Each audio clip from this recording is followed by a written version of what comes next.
Chapter 6571. Peter had never seen someone like Charlie who was so aggressive when he was in a tiger's mouth. So he was a little uncomfortable at first. He couldn't help but frowned and said coldly, "I am a CIA agent and the person in charge of this investigation.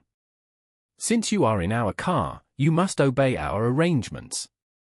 Do you think this is your living room and you can sit wherever you want?" Charlie asked him impatiently. "I want to sit in the last row. What can you do to me? Kill me? Don't forget, whoever you are, you have no law enforcement power in Japan. If you dare to touch me here, I will kill you immediately." Charlie said again, "Oh, by the way, I forgot to remind you that I am not an American or a Japanese. I am Chinese. You have no deterrent power to me on Japanese territory." Peter looked at Charlie's expression. He was not joking at all, and he was dumbfounded. Although he had killed many people, it was the first time he had seen someone like Charlie who was so determined to die. He was puzzled. This guy insisted on getting in the car. For me, isn't it just a matter of killing one more person and dealing with one more body? Why is he so arrogant in front of me? However, the only problem at the moment was that he had to drive as soon as possible and couldn't stay here all the time.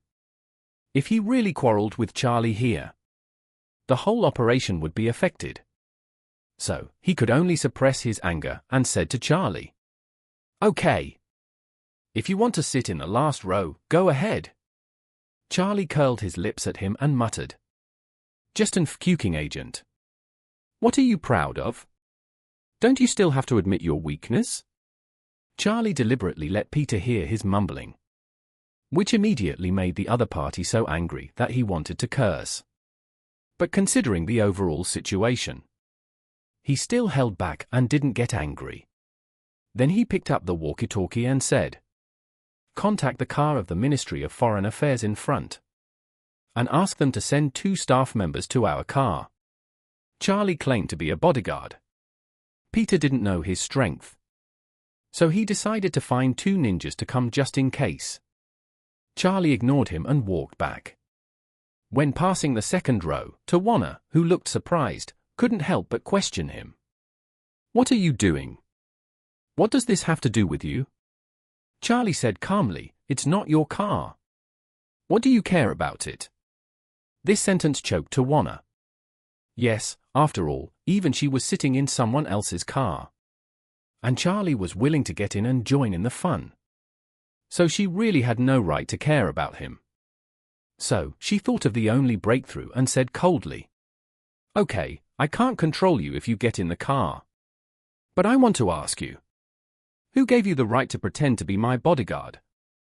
After that, she stared at him with a smug expression of "I've got you," waiting for his answer. Charlie was really shocked, and several people including Pete were even more shocked. They thought Charlie was really Tawana's bodyguard, but they didn't expect that he was an imposter. This immediately made them alert. They didn't know what Charlie's intention was to get in this car, or even insist on getting in this car. Charlie held Tawana, gave her a thumbs up, and praised coldly, "Okay, you are so quick-witted." Peter stared at Charlie and asked coldly, "Who are you? Since you are not Miss Sweet's bodyguard, please get out of the car immediately." Although Peter wanted to kill Charlie to relieve his anger, he also knew the principle that less trouble is better than more trouble. Already Trevor was beyond expectations, and one more Charlie would cause more trouble. Therefore, if Charlie could get out of the car by himself, it would be great. Charlie looked at Peter and said with a bad attitude, "Okay, I won't pretend anymore, I'll show you my cards. I suspect that you are not a CIA agent at all. So I'll follow you to see what you want to do. If you don't accept it, I'll let Mr. Mitsui find some connections and call the Ministry of Foreign Affairs or the US Embassy in Japan to confirm. What do you think?" Peter's heart sank. Today's events have gone so smoothly because he was well prepared.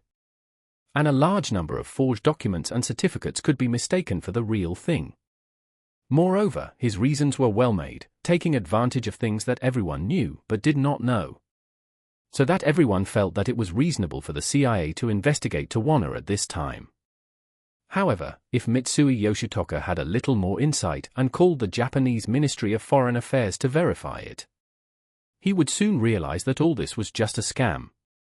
Therefore, he, who wanted Charlie to get out of here just now, would never dare to let him leave the car again.